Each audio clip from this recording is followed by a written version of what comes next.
Sans langue de bois, Marcel Gaudy, proche collaboratrice de Charles Blé Goudet, a évoqué la guerre qui oppose son mentor à l'entourage de Laurent Gbagbo.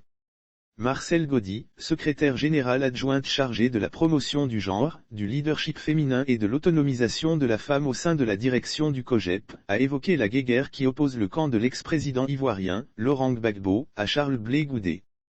Dans l'interview qu'elle a accordée à l'Infodrome dans un entretien, la chargée de mission du président Charles Blé Goudet dénonce une campagne de diabolisation menée contre l'ex-chef de file des jeunes patriotes et prévient que la bataille qui s'annonce sur le terrain politique ne sera pas de tout repos, pour les caciques du Parti des peuples africains Côte d'Ivoire. Comment va le président? Le président va très bien. Nous avons encore parlé ce matin encore. Son esprit est haut et nous nous préparons pour l'accueillir. À quand le retour du président Charles Blé Goudet en Côte d'Ivoire?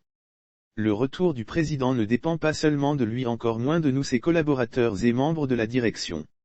Nous travaillons et négocions actuellement avec le pouvoir, pour que les choses se fassent correctement.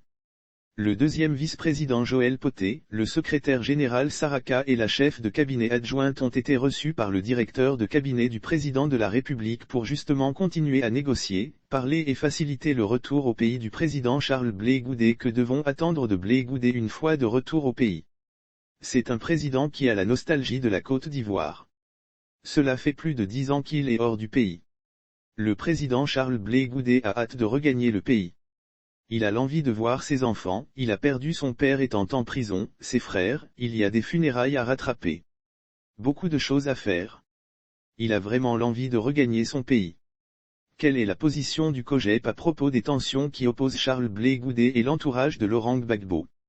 Nous constatons sur la toile que les camarades du PPACI ont décidé de mener une campagne de dénigrement contre le président.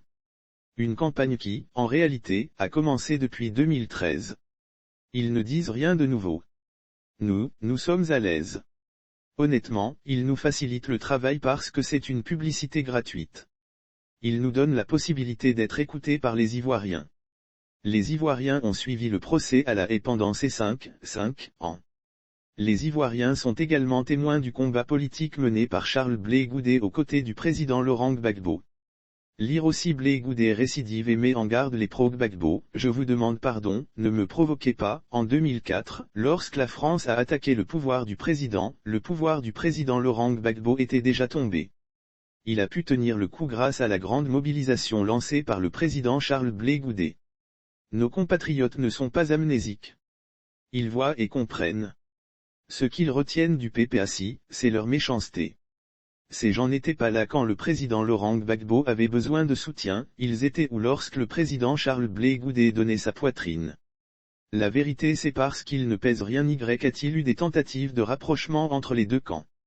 On n'a pas besoin de rapprochement, on va se mesurer et après on va tirer les conclusions. Le président Laurent Gbagbo est-il intervenu pour ramener le calme? Non. Mais le président Laurent Gbagbo est un grand homme.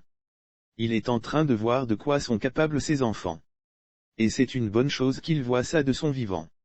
Mais le président Laurent Gbagbo ne règle jamais ce genre de problème. Il y a eu le cas entre Tagro et Bounbouabré, jusqu'à leur mort. Lidekwasi et Bogue-Doudou à la côte jusqu'à ce que l'un d'entre eux meure. Régler les conflits internes entre les cadres de son parti ou de son entourage, ce n'est pas son fort. Régler les conflits internes entre les cadres de son parti ou de son entourage, ce n'est pas son fort. Il ne gère pas les guéguerres.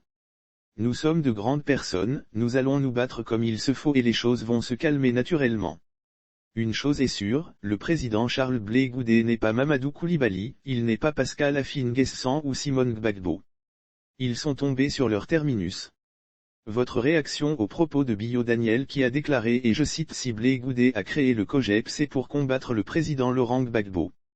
Le COJEP est né depuis 2001 avant que les rebelles n'attaquent en 2002. Nous n'avons aucun problème avec le président Laurent Gbagbo. Nous disons simplement que nous ne sommes pas d'accord avec la pensée unique. Le président Laurent Gbagbo lui-même s'est battu pour ça. C'est lui qui a envoyé le multipartisme. On ne peut pas être démocrate et lutter contre la démocratie, mais pourquoi on accepte que dans la droite politique ivoirienne il y ait plusieurs partis, PDCI, RDR, UDPCI et d'autres, et dans la gauche on veut seulement qu'il y ait un seul parti. Il a affaibli le FPI et il est allé créer le PPACI. Devons-nous tous nous rejoindre au PPACI? Je dis non. On ne peut pas être démocrate et lutter contre la démocratie. Nous sommes contre la pensée unique. Il faudrait qu'il y ait d'autres partis politiques au sein de la gauche. Qu'en est-il des accusations de trahison dont fait l'objet Charles Blé Goudet, surtout après avoir publiquement demandé pardon au président Ouattara? Rire, quand Charles Blé Goudet demande pardon, ce n'est pas au président Ouattara mais aux Ivoiriens. Quand il y a une guerre, c'est deux partis qui s'affrontent. Le président Blé Goudet a donné sa poitrine. Les jeunes qui ont été massacrés à la résidence du président Laurent Gbagbo, c'est Charles Blé Goudet qui les a appelés. Lire aussi attaque répétée contre Blé Goudet, un ex-conseiller de Laurent Gbagbo fustige la sortie de Katinan et dénonce. Des personnes sont mortes, d'autres marquées à vie. Il a l'obligation de leur demander pardon. Ce n'est pas au président Ouattara, mais aux Ivoiriens que le président Blé Goudet demande pardon. Le camarade Biot essaie de dénaturer les faits. Il est dans une mission de diabolisation comme ils savent bien le faire au niveau du PPACI.